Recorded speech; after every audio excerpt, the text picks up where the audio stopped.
আহ্বায়ক জনাব এম সাইফুর রহমান মিন্টু।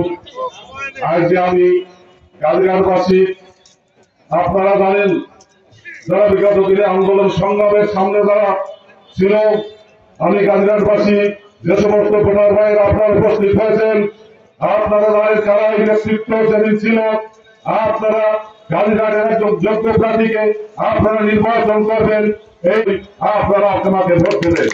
দিগলিয়া ধারা শাখা কর্তৃক আয়োজিত গাজীরহাট ইউনিয়ন সম্মেলন, আজকের এই সম্মেলনে যারা ভোটার আছেন তাদের কাছে আমার আবেদন, আমি মোহাম্মদ তাহেরউদ্দিন আহমেদ, আমার মার্কা দল কলম।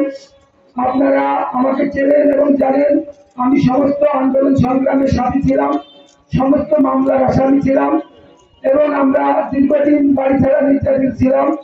সেই হিসেবে যদি আপনাদের যোগ্য মনে হয় আমার দল মার্কায় ভোট দিয়ে বাংলাদেশ জাতীয়তাবাদী দল গাজীরহাট ইউনিয়ন শাখাকে আওয়ামী লীগ মুক্ত, আওয়ামী লীগ সহায়ক আন্দোলনের সক্রিয় ভূমিকা রাখার জন্য সুযোগ করে দিয়ে সবাইকে আশা ব্যক্ত করে আমার বক্তব্য শেষ করছি। ধন্যবাদ।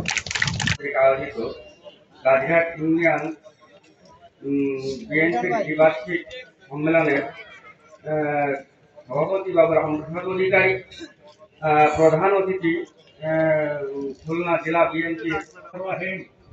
আজকে বিএনপির দ্বিবার্ষিক সভায় এখানে উপস্থিত আমাদের উপস্থিত আছেন যখন আমাদের নেতারা জনাব মিন্টু ভাই ও আমাদের সভাপতি রকিব ভাই, ব্যক্তিবর্গ এখানে উপস্থিত আছেন। মোহাম্মদ বাদশাহ গাজী বড়বাগা। বিসমিল্লাহির রহমানির রহিম।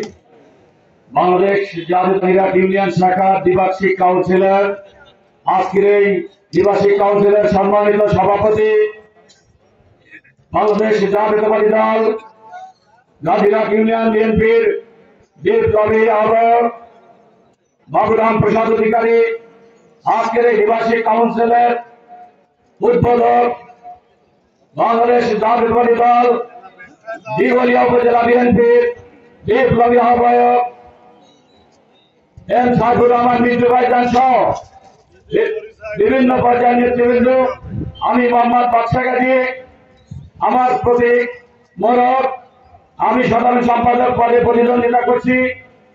এই 459 জন কাউন্সিলরদের প্রতি মোরগ মার্কায় ভোট দেওয়ার আহ্বান জানিয়ে আমি আমার বক্তব্য সংক্ষিপ্ত